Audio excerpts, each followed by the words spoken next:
চট্টগ্রাম বন্দরের New Mooring container terminal NCT পরিচালনায় বিদেশি কোম্পানির সঙ্গে চুক্তি প্রক্রিয়ার প্রতিবাদে ৮ ঘন্টা ধর্মঘট পালন করছেন শ্রমিক কর্মচারীরা। এই বিষয়ে আরও জানাতে যোগ দিচ্ছেন সহকর্মী অনুপম শীল। অনুপম, আমাদেরকে একটু জানাবেন, এই যে বন্দরে যে প্রতিবাদ চলছে, ধর্মঘট পালন করছেন শ্রমিক কর্মচারীরা, এতে আসলে কারণ কি দাবি রয়েছে তারা জানাচ্ছেন, এবং সেই সাথে কর্তৃপক্ষ আসলে কি বলছেন?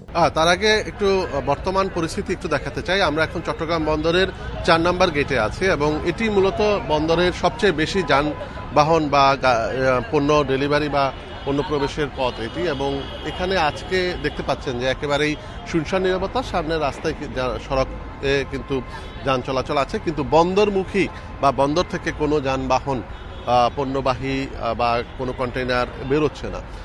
আমরা একটু আগে এখানে চট্টগ্রাম এই আন্দোলনের সাথে যারা যুক্ত, বিশেষ করে চট্টগ্রাম বন্দর জাতীয়তাবাদী শ্রমিক দলের নেতা হুমায়ুন কবির, তার সাথে কথা বলেছিলাম।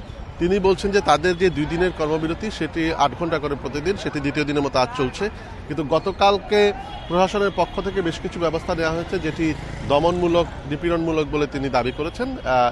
4 জন তাদের জাতীয়তাবাদী শ্রমিক দলের 4 জন বিভিন্ন স্তরের নেতাকে এখান থেকে বদলি করা হয়েছে, এবং সেটি তিনি বলছেন যে প্রশাসন তাদের সিদ্ধান্ত নিয়েছে।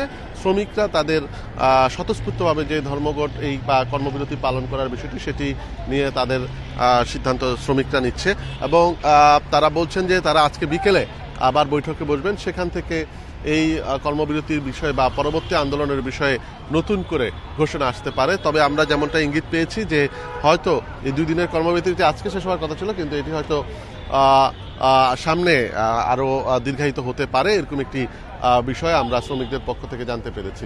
এখানে দেখতে পাচ্ছেন যে বন্দরের সামনে 4 নম্বর গেটের সামনে বেশ কিছু পুলিশ মোতায়েন করা হয়েছে, যেহেতু বন্দর এলাকায় সভা সমাবেশের উপর একটি নিষেধাজ্ঞা আছে চট্টগ্রাম মেট্রোপলিটন পুলিশের।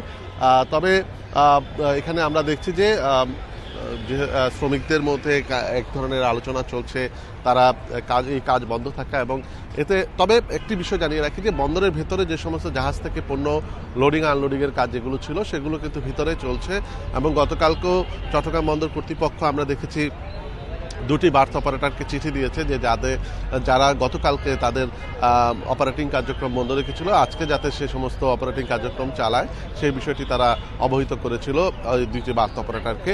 আর সব কিছু মিলিয়ে আসলে এখনও পরিস্থিতি ঠিক কোন দিকে যেতে যায়, এবং এই ব্যবস্থা যদি চলতে থাকে তাহলে কিন্তু দেশের আমদানি রপ্তানির উপর একটি বড় ধরনের চাপ তৈরি হবে।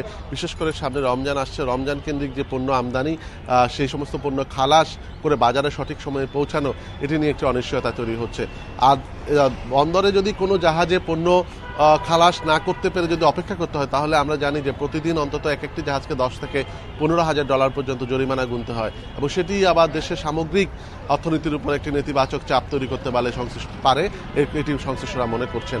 আর যে দাবিটি নিয়ে আসলে গত প্রায় 1-1.5 বছর ধরে আন্দোলন চলছে বিভিন্ন পর্যায়ে, যে চট্টগ্রাম বন্দরে এনসিটি টার্মিনাল সেটি বিদেশি অপারেটরের কাছে না দেয়া, সেটি নিয়ে আসলে এখন একেবারে সর্বশেষ পর্যায়ে সরকারি সিদ্ধান্ত। গত কয়েকদিন আগে হাইকোর্টের একটি নিষেধাজ্ঞা ছিল, সেটিও হাইকোর্ট আবার বলেছে যে এই চুক্তি হতে আর কোনো বাধা নেই।